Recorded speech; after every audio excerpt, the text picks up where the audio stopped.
Hello students, welcome back. In last video we were discussing about ideal and non-ideal solutions. Ideal और non-ideal solutions क्या होते हैं हम लोग उसका डिस्कशन कर रहे थे और हमने अपने लास्ट लेक्चर में non-ideal solutions और उसकी दोनों टाइप्स को हमने पढ़ लिया था. The solutions showing positive deviations from Raoult's law and the solutions showing negative deviations from the Raoult's law. आज हम अपना नेक्स्ट टॉपिक स्टार्ट कर रहे हैं, that is the azeotropic mixture. देखिए क्या होते हैं azeotropic mixtures.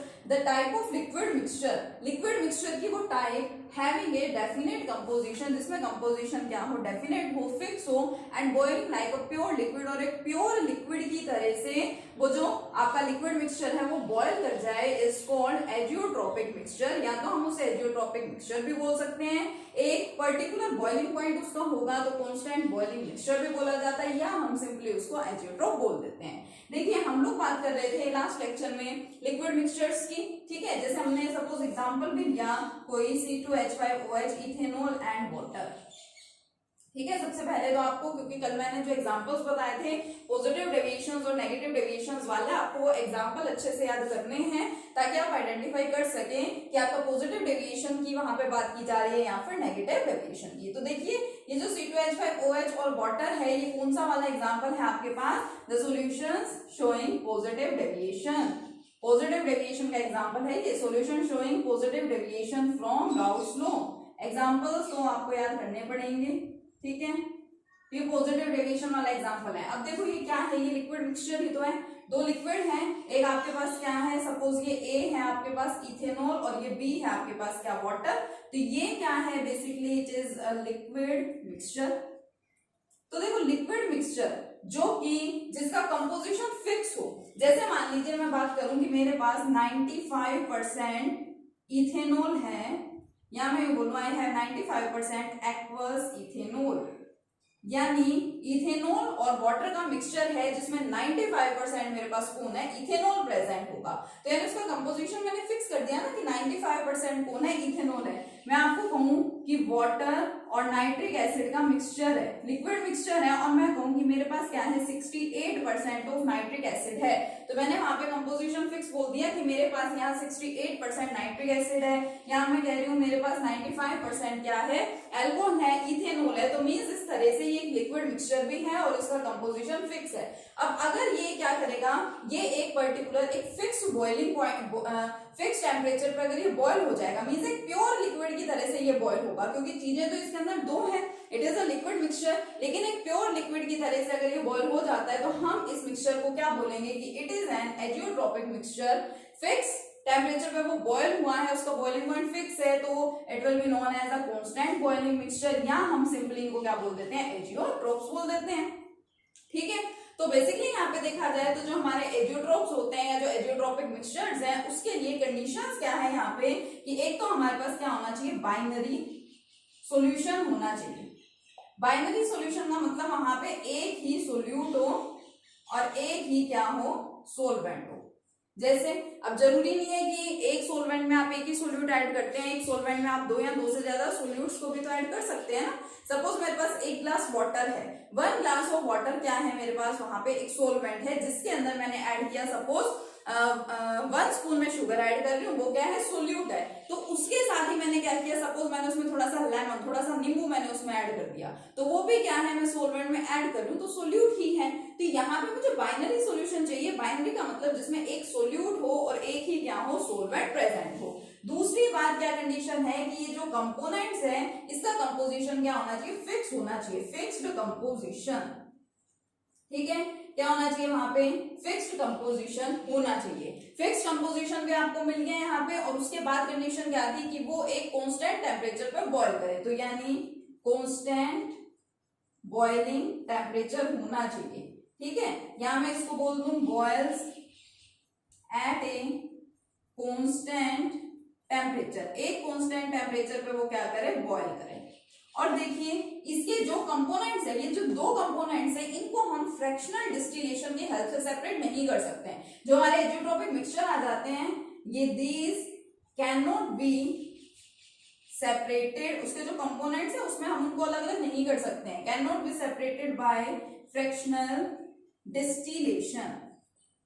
फ्रैक्शनल डिस्टिलेशन की हेल्प से हम इसके कंपोनेंट्स को सेपरेट नहीं कर सकते हैं। तो ये कुछ कंडीशंस होती हैं किसी भी मिक्सचर के एजियोट्रॉपिक मिक्सचर कहलाने के लिए।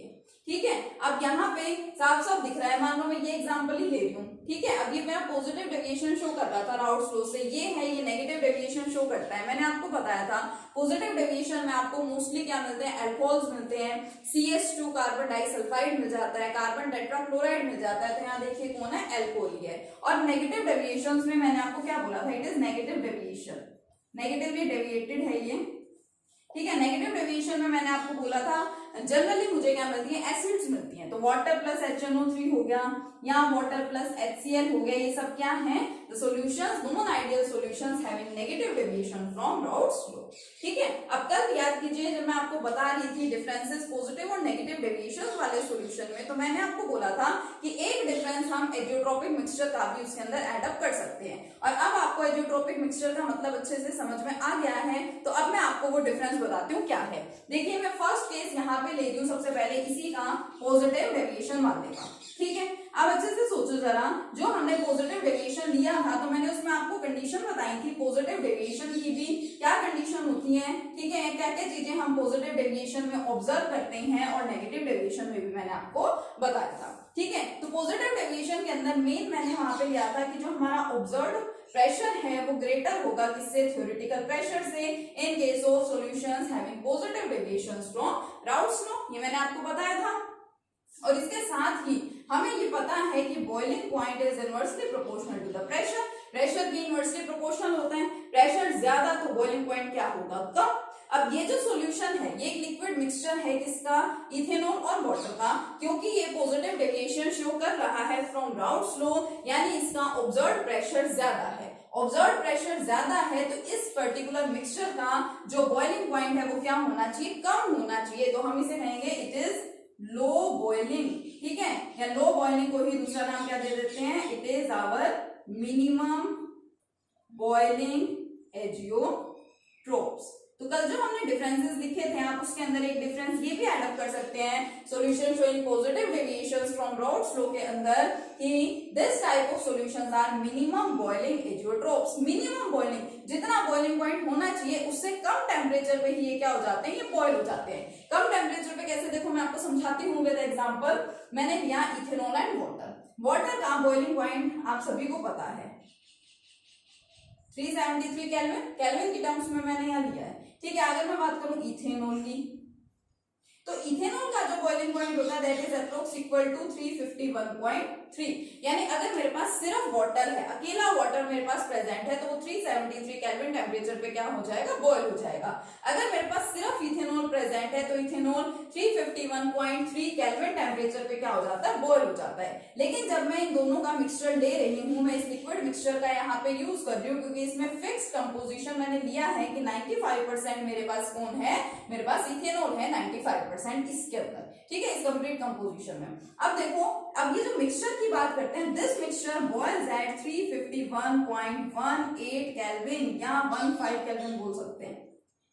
तो आपने वाटर का अलग से देखा, बॉइलिंग पॉइंट क्या है, इथेनॉल का आपने अलग से देखा। जब हम इसका मिक्सचर ले रहे हैं तो जो मिक्सचर है वो तो देखो वाटर का बॉइलिंग पॉइंट ठीक है उससे कम है, और ये जो इथेनॉल है इससे भी कम बॉइलिंग पॉइंट के ऊपर ही ये सॉल्यूशन, ये मिक्सचर क्या हो जाता है, बॉयल हो जाता है। So it is known as the minimum boiling azeotrope. ये क्या है, आपके मिनिमम बॉइलिंग एजियोट्रोप का एग्जांपल है। तो पॉजिटिव डेविएशन शो करने वाले सारे के सारे जो एग्जांपल्स हैं, ठीक है, सारे सॉल्यूशंस है जो कि पॉजिटिव डेविएशन शो करते हैं राउट्स लॉ से, all these are minimum boiling azeotropes. या आप उस डिफरेंस में भी मेंशन कर सकते हैं। अगर मैं बात करूं यहाँ पे solutions showing negative deviations from Raoult's law, ये मेरे पास एग्जांपल मैंने लिया वाटर प्लस HCl का। ठीक है, एग्जांपल आप कोई एक पर्टिकुलर ऐसा याद रख लीजिए जिसके बॉइलिंग पॉइंट्स आपको लर्न करने इजी रहे। ठीक है, वाटर वाला एक एग्जांपल ले लीजिए, क्योंकि वाटर का तो अगर आप एक एग्जांपल ऐसा ले लेते हैं तो वाटर का तो आपको पता होता ही है। ठीक है, आपको सिर्फ एक और याद करना पड़ेगा बॉइलिंग पॉइंट, वो इजीली हो जाएगा।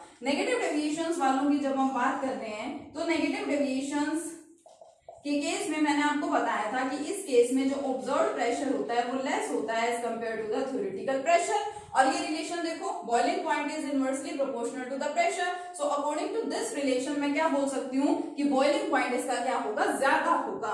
तो इस टाइप के जो सॉल्यूशंस होते हैं which show negative deviations from Raoult's law, these are our maximum boiling azeotropes. ये क्या होते हैं, हमारे मैक्सिमम बॉइलिंग एजियोट्रोप्स होते हैं। मींस इनका जो आपको इस मिक्सचर का बॉइलिंग पॉइंट मिलेगा वो क्या मिलेगा, ज्यादा मिलेगा। अगर मैं बात करूं वाटर के और HCl के बॉइलिंग पॉइंट की, अलग अलग की, इनका जो मिक्सचर है, इनका मिक्सचर उससे भी ज्यादा टेम्परेचर पे क्या होता है, बॉयल होता है। जैसे कि वाटर का बॉइलिंग पॉइंट 373 केल्विन, HCl का बॉइलिंग पॉइंट होता है 188 केल्विन। और अगर मैं लूं ये एजियोट्रोप तो उसका बॉइलिंग पॉइंट होता है 383 केल्विन, यानी वाटर से भी ग्रेटर टेम्परेचर पे बॉयल हो रहा है, ठीक है। और HCl के भी बॉइलिंग पॉइंट से ज्यादा टेम्परेचर पे ही ये क्या हो रहा है, बॉयल हो रहा है। So this type of example is of maximum boiling azeotrope. तो यहाँ से दो चीजें पता चल गई, एक तो एजियोट्रोपिक मिक्सचर या एजियोट्रोप्स होते क्या है वो मैंने आपको मतलब यहाँ पे बता दिया है। दूसरा, पॉजिटिव और नेगेटिव डेविएशन शो करने वाले सॉल्यूशंस के डिफरेंस में हम एक एक पॉइंट अब इसको ऐड कर सकते हैं, आप उसमें ऐड कर लीजिएगा, ऐड कर लेना उन डिफरेंसेस में साथ में कि पॉजिटिव डेविएशंस वाले में लिख लीजिएगा कि these solutions are the minimum boiling azeotropes या these form minimum boiling azeotropes, and negative deviations में लिख लेना these form maximum boiling azeotropes. ठीक है, ये हो गया। और यहीं से हमें पता चला कि फिर जो एजियोट्रोपिक मिक्सचर है या जो एजियोट्रोप्स हैं, these are of two types, minimum boiling azeotropes and maximum boiling azeotropes. एक एक एग्जांपल आप दोनों का क्या करेंगे, अच्छे से याद कर लेंगे। तो एजियोट्रोप का टॉपिक हमारा यहाँ पे कंप्लीट हो जाता है। चलिए अब नेक्स्ट टॉपिक जो है हमारा बहुत सिंपल टॉपिक है, वो भी उसको हम स्टार्ट कर लेते हैं। क्या है वो, देखिए हमारा नेक्स्ट टॉपिक काफी इंटरेस्टिंग टॉपिक है, सिंपल सा है और जिससे रिगार्डिंग हमारे पास क्वेश्चंस हमेशा एग्जाम में पूछे जाते हैं। काफी इंपॉर्टेंट टॉपिक है देखा जाए तो, कोलिगेटिव प्रॉपर्टीज। ठीक है, it is most important topic है। क्या है देखिए colligative properties, those properties of ideal solutions. Ideal solutions की वो properties which depends only on the number of particles of solute। Ideal solutions की कुछ ऐसी प्रॉपर्टीज होती हैं या आइडियल सॉल्यूशंस की वो प्रॉपर्टीज जो सिर्फ सोल्यूट के नंबर ऑफ पार्टिकल्स पे डिपेंड करती हैं, सोल्यूट की नेचर पे डिपेंड नहीं करती। मींस कुछ फर्क नहीं पड़ता कि जो आपके पास में सोल्यूट प्रेजेंट है उसकी नेचर क्या है, उस पर वो डिपेंड नहीं करती है। ठीक है, किस पे डिपेंड करेगी, सिर्फ number of particles of solute पे dissolved in a particular solvent is known as colligative property. उनको क्या बोला जाता है, कोलिगेटिव प्रॉपर्टीज उनको बोला जाता है। ठीक है, इससे रिलेटेड हमारे पास न्यूमेरिकल्स हमसे बहुत पूछे जाते हैं। ठीक है, और काफी एग्जांपल्स भी होते हैं, टर्म्स पूछ ली जाती हैं, सीधा सीधा डेफिनेशंस पूछी जाती हैं। तो देखिए हमारे पास टोटल 4 प्रॉपर्टीज ऐसी होती हैं जो क्या करती हैं, जो number of particles of solute पे ही डिपेंड करती हैं, नेचर ऑफ सोल्यूट पे डिपेंड नहीं करती। वो 4 कोलिगेटिव प्रॉपर्टीज कौन सी हैं, देखिए नोट डाउन कर लीजिए साथ में। There are 4 colligative properties. कितनी कोलिगेटिव प्रॉपर्टीज होती हैं हमारे पास, टोटल 4 कोलिगेटिव प्रॉपर्टीज हैं जिनको हमें 1 बाय 1 डिटेल में स्टडी भी करना है। Okay, first one is relative lowering of vapour pressure.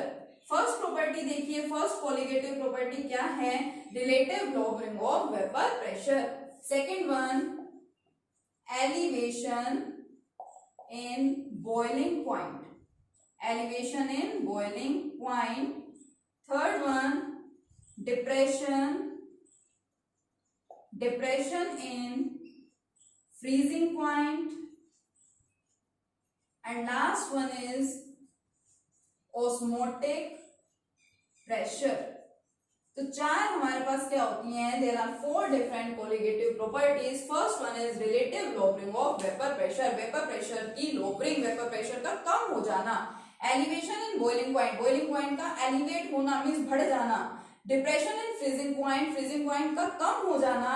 And osmotic pressure, osmosis की आपने प्रोसेस सुनी होगी, उसी से रिलेटेड ये लास्ट प्रॉपर्टी है, that is the osmotic pressure. तो ये 4 हमारे पास क्या होती हैं, कोलिगेटिव प्रॉपर्टीज होती हैं। 1 बाय 1 इनको हमें डिटेल में स्टडी करना है। ठीक है, तो डिस्कस करते हैं। चलिए फर्स्ट प्रॉपर्टी को पहले देखते हैं, फर्स्ट क्या है। देखो इस प्रॉपर्टी को हम कहीं ना कहीं पहले भी पढ़ चुके हैं। जब हमने राउल्ट्स लॉ को स्टडी किया था तो उसके हमने 2 केसेस पढ़े थे। केस फर्स्ट था जब हमारे पास दोनों सोल्यूट और सोलवेंट कैसे थे, वोलेटाइल था, और केस सेकंड जो था जिसमें हम एक वोलेटाइल सोलवेंट के अंदर नॉन वोलेटाइल सोल्यूट ऐड करते हैं, वही वाला केस ये है। वहां हमने जो एक्सप्रेशन डिराइव किया था वो एक्सप्रेशन किसके लिए था, relative lowering in vapour pressure. हुआ क्या था, वहां पे हमने क्या पढ़ा था कि अगर हम एक वोलेटाइल सोलवेंट के अंदर नॉन वोलेटाइल सोल्यूट ऐड कर रहे थे तो सोल्यूशन का वेपर प्रेशर क्या हो रहा था, वहां पे कम हो रहा था। सोल्यूशन का वेपर प्रेशर वहां पे डिक्रीज हो गया था, मींस लोअरिंग हो रही थी वहां पे, है ना।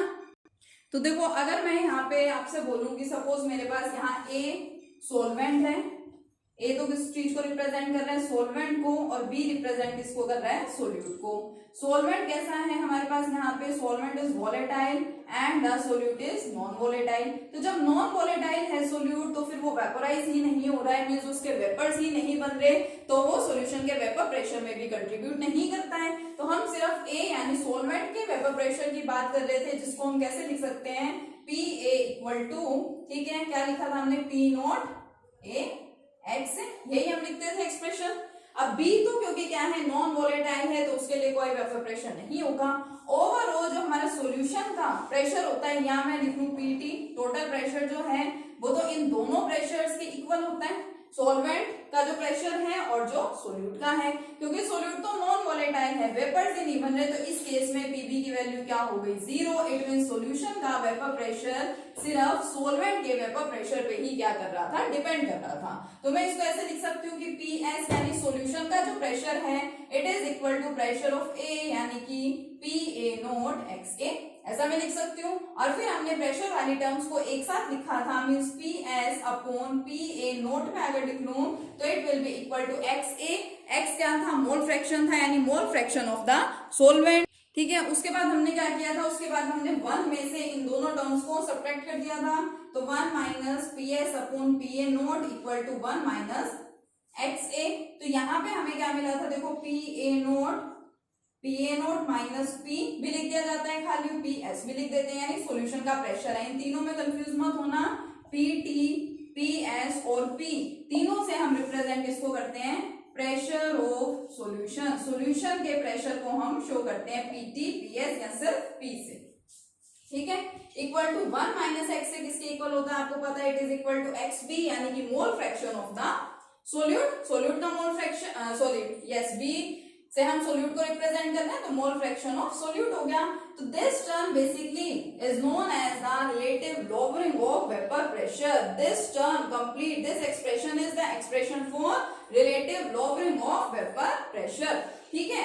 अब दो चीजें होती है, देखो आपसे न्यूमेरिकल्स में बहुत बार पूछा जाता है लोअरिंग ऑफ वेपर प्रेशर, और एक आपसे पूछा जाए relative lowering of vapour pressure, दोनों अलग बातें हैं। लोअरिंग ऑफ वेपर प्रेशर का मतलब होता है सिर्फ ऊपर वाली टर्म। अगर सिर्फ मैं इस टर्म की बात कर रही हूँ P A naught minus P S, तो it is known as the lowering of vapour pressure. और अगर मैं कंप्लीट की बात कर रही हूं, so this complete term is known as the relative lowering of vapour pressure. ये क्या है, relative lowering of vapour pressure है। तो ध्यान दीजिएगा, पेपर में आपसे क्या पूछा गया है, लोअरिंग ऑफ वेपर प्रेशर या रिलेटिव लोअरिंग। लोअरिंग है तो सिर्फ न्यूमरेटर की बात करनी है, और रिलेटिव लोअरिंग है तो कंप्लीट। और जैसा आपको पता है हम इसको चेंज भी कर सकते हैं यहाँ पे, ठीक है। हम इसको क्या लिख सकते हैं यहाँ पे चेंज करके, P A naught minus P S upon P A naught will be equal to mole fraction. अगर आपको सोल्यूट का फाइंड करना है तो फॉर्मूला क्या होता है, number of moles of solute upon total number of moles, यानी सोल्यूट के भी जितने मोल्स प्रेजेंट है वो प्लस में क्या हो जाएंगे, सोलवेंट के नंबर ऑफ मोल्स। अब अगर मान लीजिए हमारे पास क्या है, कोई डाइल्यूट सॉल्यूशन हमारे पास प्रेजेंट है, तो डाइल्यूट सॉल्यूशन के केस में अगर डिनोमिनेटर में देखा जाए तो सोल्यूट तो क्या हो जाएगा, बिल्कुल नेग्लिजिबल हो जाएगा। कि ऊपर तो देखो हम सिर्फ सोल्यूट के ही नंबर ऑफ मोल्स की बात कर रहे हैं, बट डिनोमिनेटर में तो क्या है, सोल्यूट और सोलवेंट भी है। तो अगर मैं बात करूं एक डाइल्यूटेड सॉल्यूशन की, फॉर ए डाइल्यूट सॉल्यूशन, अगर मेरे पास कोई डाइल्यूट सॉल्यूशन है तो उस केस में जो नंबर ऑफ मोल्स है सोलवेंट के वो तो बहुत ज्यादा हो जाएंगे as compare to number of moles of solute. और अगर मान लो इसके नंबर ऑफ मोल्स बहुत कम है तो हम इसको क्या कर सकते हैं, नेग्लेक्ट भी कर सकते हैं। सो NB कैन बी नेग्लेक्टेड, तो NB को हम क्या कर सकते हैं, नेग्लेक्ट कर सकते हैं। तो देखो एक्सप्रेशन क्या बनेगा रिलेटिव लोअरिंग का, PA naught minus PS upon PA naught will be equal to NB upon, इसको हम नेग्लेक्ट कर रहे हैं तो क्या बचेगा NA।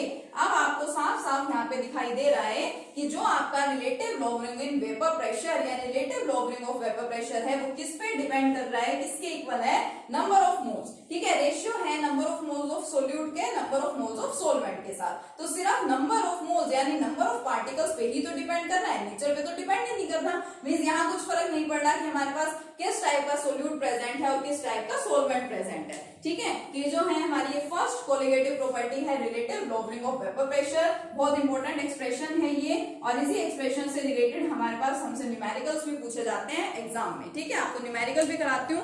फर्स्ट न्यूमेरिकल देखते हैं किसका, देखिए कैसे करेंगे। चलिए एक न्यूमेरिकल देखते हैं। एनसीईआरटी का न्यूमेरिकल है आपका vapour pressure of pure benzene. Pure form में जो बेंजीन है, मतलब सिर्फ बेंजीन ही प्रेजेंट है, उसका वेपर प्रेशर आपको एक पर्टिकुलर टेम्परेचर पे दे रखा है 0.850 बार।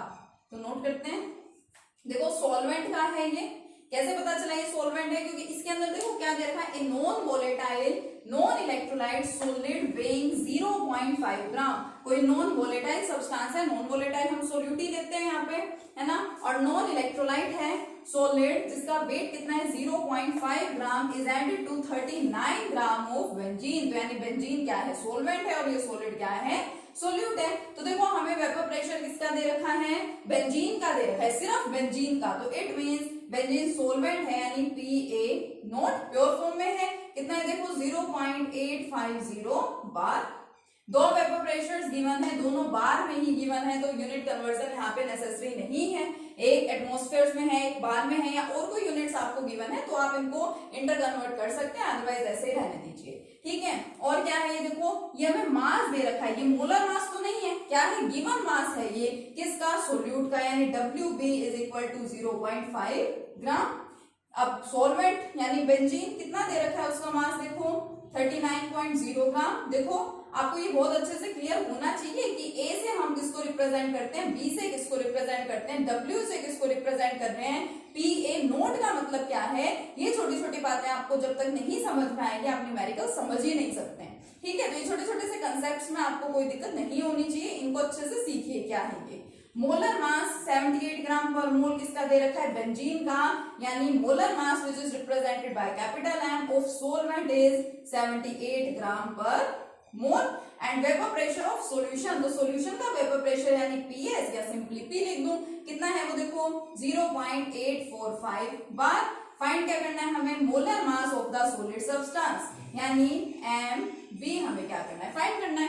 एक्चुअल में ये जो हमारी कोलिगेटिव प्रॉपर्टीज है ना, इन कोलिगेटिव प्रॉपर्टीज से हम मोलर मासेस को भी डिटरमाइन करते हैं। It is also used for determination of molar masses. इनका यूज क्या होता है कि ये मोलर मासेस को फाइंड आउट करने के लिए मेनली हेल्पफुल होती हैं। ठीक है, मोलर मास देखो यहाँ से हम लोग फाइंड कर रहे हैं।